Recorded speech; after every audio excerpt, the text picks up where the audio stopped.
முடிச்சுக்குள்ளே போகலாம். இது வந்து என்னுடைய SSIS இன்புட் ஃபோல்டர் பார்த்தது. இதில் வந்து பார்த்திங்கன்னா கஸ்டமர் _01 டேபிள் நான் கொடுத்துருக்கேன். இதில் வந்து 4 டிபார்ட்மெண்ட்ஸ் இருக்கும். ஒன்று computer technology, electronics engineering, information technology and mechanical engineer இருக்கும்.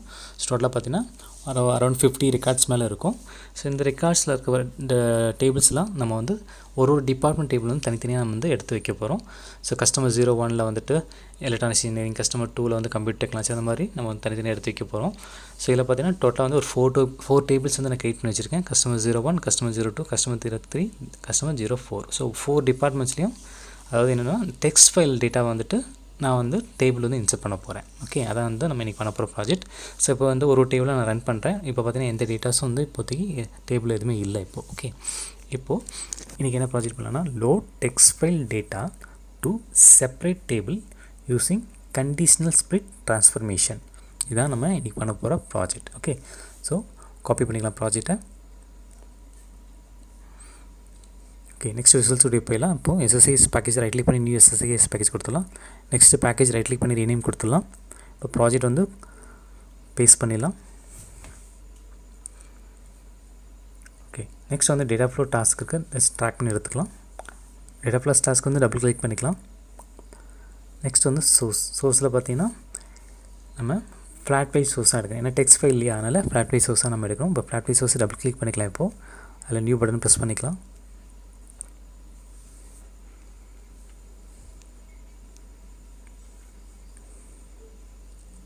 ஓகே, இதில் ஃபைல் நேம் செலக்ட் பண்ணிக்கலாம். இப்போ ப்ரௌஸ் பட்டன் ப்ரெஸ் பண்ணிவிட்டு இப்போது நம்ம SSIS இன்புட் ஃபோல்டர் பார்த்தோம் இல்லையா, அந்த ஃபைலை வந்து நம்ம செலக்ட் பண்ணிடலாம். என்ன ஃபைல்னால் கஸ்டமர் _01 ஃபைல். ஓகே, இந்த இஸ் டெக்ஸ்ட் ஃபைல் டேட்டா அது. ஓகே, டெஸ்க்டாப்பில் போயிடலாம். ஸோ SSIS இன்புட் ஃபோல்டர் பார்த்தில் கஸ்டமர் _01. ஓகே, ஸோ நெக்ஸ்ட் வந்து காலம்ஸ். ஸோ இந்த ஃபைல் டைப் பார்த்தீங்கன்னா டேப் டெலிமிட்டட் ஃபைலில் இருக்குது. ஓகே, ஸோ இன்கேஸ் இப்போ பார்த்தீங்கன்னா SSIS ஓகே ஓப்பன் பண்ணுறேன். கஸ்டமர் _01. இப்போ பார்த்தீங்கன்னா இந்த ஃபைல் பார்த்தீங்கன்னா நம்மளுடைய இன்புட் ஃபைல் பார்த்தீங்கன்னா டேப் டெலிமிட்டட் ஃபைல் டைப்பில் தான் இருக்குது. நெக்ஸ்ட் வந்து advanced.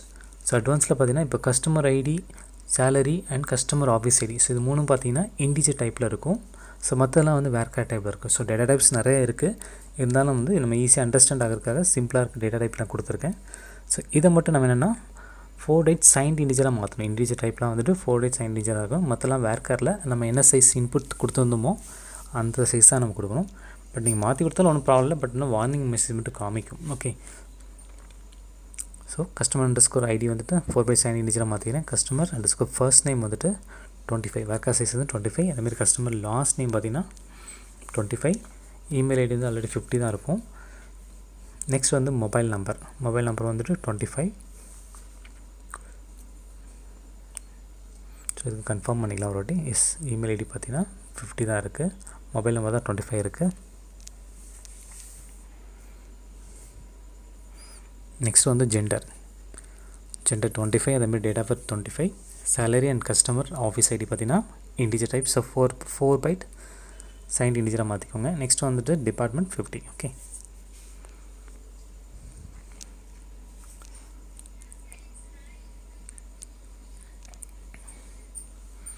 Okay 4 byte signed integer. அதுமாதிரி customer office ID 4 byte signed integer. Next department. So department பார்த்திங்கன்னா 50 தான் இருக்கும். ஓகே, நெக்ஸ்ட் ப்ரிவ்யூ கொடுத்துடலாம். ஓகே, டேட்டாஸ்லாம் கரெக்டாக இருக்குது. நெக்ஸ்ட் ஓகே கொடுத்துடலாம். நெக்ஸ்ட் வந்து ரீட்டைனல் வந்து கிளிக் பண்ணிக்கோங்க. நெக்ஸ்ட்டு காலமில் எக்ஸ்டர்ன் காலம் அவுட்புட் காலம் ரெண்டு சேமாக இருக்க செக் பண்ணிக்கோங்க. இன்கேஸ் நேம் தப்பாக இருந்ததுன்னா அவுட்புட் வராது. ஏதாவது ஒரு ஸ்பெல்லிங் மிஸ்டேக் இருந்தால் கூட அவுட்புட் வராது. டெக்ஸ்ட் ஃபைல்லையும் சரி, நம்ம SQL சர்வர் டேட்டா டேபிள்லையும் சரி. ஓகே, அது கரெக்டாக செக் பண்ணிக்கோங்க. நெக்ஸ்ட்டு வந்துட்டு காமனில் போய்ட்டு கண்டிஷனல் ஸ்ப்ளிட் அது மட்டும் ட்ராக் பண்ணி எடுத்துக்கலாம். இப்போது flat page source conditional split வந்து ஜாயின் பண்ணிக்கலாம். கண்டிஷனல் ஸ்ப்ளிட் வந்து நான் டபுள் கிளிக் பண்ணிக்கிறேன். ஸோ இந்த இடத்துல நம்ம டிபார்ட்மெண்ட் அது மட்டும் ட்ராக் பண்ணி கண்டிஷனில் எடுத்துக்கலாம். ஸோ ப்ரீவியஸ் கிளாஸில் டெமோ மாதிரி தான் சேம் தான் இருக்கும். ப்ரீவியஸ் கிளாஸ் நம்ம OLEDB சோர்ஸ் வச்சு யூஸ் பண்ணுவோம். இதில் இந்த கிளாஸில் வந்துட்டு நம்ம டெக்ஸ்ட் ஃபைல் வச்சு பண்ணுறோம். ஸோ இவ்வளோ தான் சிம்பிள். ஸோ சேம் ஒரே மேக்ஸிமம் ஒரே சேமாக தான் இருக்கும். ஓகே, நெக்ஸ்ட்டு அதேமாதிரி அவுட்புட் நேம் வந்துட்டு டிபார்ட்மெண்ட் நேம் கொடுத்தலாம். என்ன டிபார்ட்மெண்ட்னா கம்ப்யூட்டர் டெக்னாலஜி. ஸோ கண்டிஷனில் டிபார்ட்மெண்ட் டபுள் ஈக்குவல் டு அதே மாதிரி டபுள் கோட்ஸ்குள்ளார கம்ப்யூட்டர் டெக்னாலஜி கொடுத்துருங்க. ஏன்னா ஸ்ட்ரிங் டைப் இல்லையா, அதனால் நம்ம வந்து டபுள் கோட்ஸ்குள்ளே தான் கொடுக்கணும். சரியா? ஓகே, நெக்ஸ்ட் வந்துட்டு நெக்ஸ்ட் டிபார்ட்மெண்ட் என்ன டிபார்ட்மெண்ட் எடுக்கலாம்? இன்ஃபர்மேஷன் டெக்னாலஜி எடுத்துலாமா? ஓகே, அதேமாதிரி டிபார்ட்மெண்ட் ட்ராக் பண்ணி வச்சுக்கோங்க கண்டிஷனில்.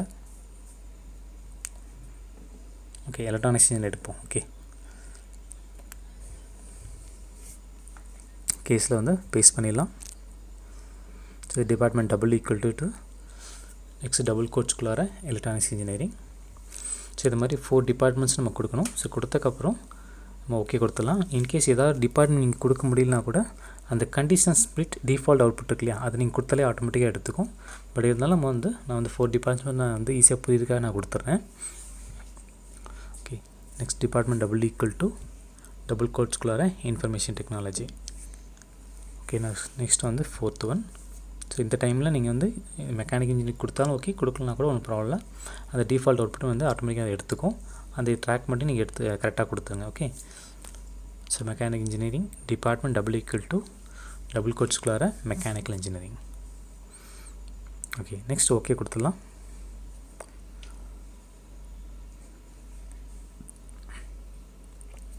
Okay, same. இப்போ பார்த்தீங்கன்னா நம்ம வந்து ஒரு டோட்டலாக பார்த்தீங்கன்னா 4 டிபார்ட்மெண்ட்ஸ் இருக்குது. ஸோ அதேமாதிரி டெஸ்டினேஷனும் OLDB டெஸ்டினேஷனில் நம்ம ஒரு 4 OLDB டெஸ்டினேஷன் எடுத்துக்கலாம். ஏன்னா ஒரு டெஸ்டினேஷனுக்கும் ஒரு டேபிள் அசைன் பண்ணுறோம். For example customer_1, customer_02 and 03 and 04 டோட்டலாக வந்துட்டு 4 OLDB டெஸ்டினேஷன் கொடுக்குறோம். ஒரு டெஸ்டினேஷனுக்கும் ஒரு டேபிள் வந்து நம்ம அசைன் பண்ணுறோம். ஓகே, இப்போ OLDB டெஸ்டினேஷன் ஃபஸ்ட்டு ஒன்றுக்கு வந்து நம்ம என்ன டிபார்ட்மெண்ட் அசைன் பண்ணுறோன்னா கம்ப்யூட்டர் டெக்னாலஜி அசைன் பண்ணுறேன். நெக்ஸ்ட் வந்து OLDB டெஸ்டினேஷன் 1ல் வந்துட்டு என்ன டிபார்ட்மெண்ட் அசைன் பண்ணலான்னா that is okay electronics engineer வந்து அசைன் பண்ணலாம். நெக்ஸ்ட் வந்து OLDB டெஸ்டினேஷன் 2ல் வந்துட்டு இதில் இன்ஃபர்மேஷன் டெக்னாலஜி டிபார்ட்மெண்ட் அசைன் பண்ணிடலாம். நெக்ஸ்ட் வந்து 4th one is OLDB destination 3. அதில் வந்துட்டு மெக்கானிக் இன்ஜினியர் வந்து அசைன் பண்ணிடலாம். ஓகே, இப்போது ஓகே கொடுத்துடலாம். ஸோ நெக்ஸ்ட் வந்து OLDB டெஸ்டினேஷன் வந்து கிளிக் பண்ணிக்கலாம். அதில் வந்து நியூ பட்டன் ப்ரெஸ் பண்ணிக்கலாம். ஸோ இது ப்ரீவியஸ் கிளாஸில் டெமோ, இது நான் டெலீட் பண்ணிடுறேன். ஓகே, இப்போ நியூ பட்டன் ப்ரெஸ் பண்ணிக்கலாம். இதில் சர்வர் நேம் பார்த்தீங்கன்னா CCLab 56 அது சர்வர் நேம். SQL 2014 வந்து என்னுடைய SQL இன்ஸ்டன்ஸ் நேம். அது செலக்ட் பண்ணிக்கலாம். ஸோ ஃபார் எக்ஸாம்பிள் இந்த CCLab 56 and SQL 2014 server name. Next வந்து ட்ரைனர் டேட்டாபேஸ் எடுக்கிறேன். அதில் வந்து என்ன டேபிள்னா customer_01 டேபிள் வந்து நான் அசைன் பண்ணுறேன். ஓகே, ஓகே டேட்டாபேஸ் பார்த்தீங்கன்னா ட்ரைனர் டேட்டாபேஸ்.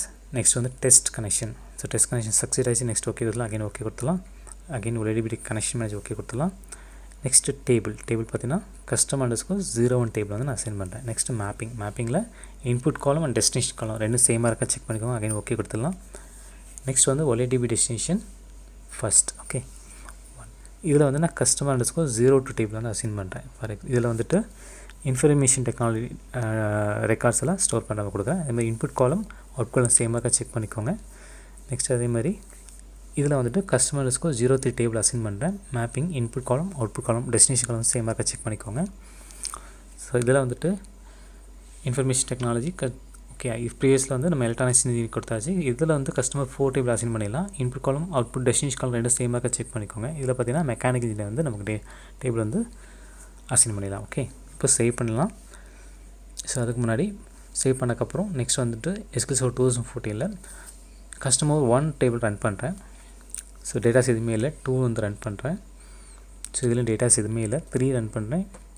ஸோ இதுலேயும் டேட்டாஸ் எதுவுமே இல்லை. நெக்ஸ்ட் வந்து 4 நான் எக்ஸிக்யூட் பண்ணுறேன். இதுலேயும் டேட்டாஸ் எதுவுமே இல்லை. ஓகே, இப்போ வந்துட்டு ஸ்டார்ட் பட்டன் ப்ரெஸ் பண்ணுறேன். ஸோ இப்போ பார்த்தீங்கன்னா ஒரு டேபிள்லையும் பார்த்தீங்கன்னா 5 ரெக்கார்ட்ஸ் வந்து இன்சர்ட் ஆகிருக்கும். டோட்டலாக பார்த்தீங்கன்னா 20 ரெக்கார்ட்ஸ் டோட்டலாக பார்த்தீங்கன்னா அரௌண்ட் 50 மேலே இருக்கும். ஃபார் எக்ஸாம்பிள் கம்ப்யூட்டர் டெக்னாலஜியில் 22 ரெக்கார்ட்ஸ் இருக்குது. நெக்ஸ்ட் வந்துட்டு எலக்ட்ரானிக்ஸ் இன்ஜினியரில் 23 ரெக்கார்ட்ஸ் இருக்குது. ஸோ நெக்ஸ்ட் வந்து இன்ஃபர்மேஷன் டெக்னாலஜியில் 24 சம்திங் இருக்குது. நெக்ஸ்ட் வந்துட்டு கிளியராக தெரியல, சாரி. நெக்ஸ்ட் வந்து மெக்கானிக் இன்ஜினியரில் 21 ரெக்கார்ட்ஸ் இருக்குது. இப்போ நான் வந்து ஸ்டாப் பண்ணுற ப்ராஜெக்டை 22, 23, again 22, 21. ஸோ அந்த ஒரு டிபார்ட்மெண்ட் தகுந்த மாதிரி டேட்டாஸ் வந்து அதில் இன்சர்ட் ஆகிடும். ஓகே, இவ்வளோ தான் சிம்பிள்.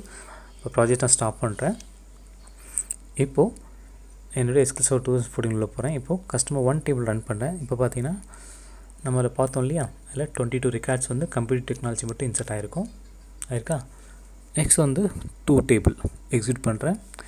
இல்லை எலக்ட்ரானிக்ஸ் டிபார்ட்மெண்ட் உள்ள டேட்டா மட்டும் அது இன்சர்ட் ஆகிருக்கும். டோட்டலாக பார்த்தீங்கன்னா 23 இருக்கா. ஓகே, நெக்ஸ்ட் வந்துட்டு 3 டேபிள் ரன் பண்ணுறேன். இதில் பார்த்தீங்கன்னா இன்ஃபர்மேஷன் டெக்னாலஜியோட டிபார்ட்மெண்ட்டோட ரெக்கார்ட்ஸ் இருக்கும். டோட்டலாக பார்த்தீங்கன்னா 23 இருக்கும். நெக்ஸ்ட் வந்து ஃபோர்த்து பார்த்தீங்கன்னா mechanical engineering departments. So execute பண்ணுறேன். டோட்டலாக பார்த்தீங்கன்னா இதில் வந்துட்டு 21 ரெக்கார்ட்ஸ் வந்து இன்சர்ட் ஆகிருக்கும். ஓகே, இவ்வளோ தான் சிம்பிள். தேங்க்ஸ் ஃபார் வாட்சிங்.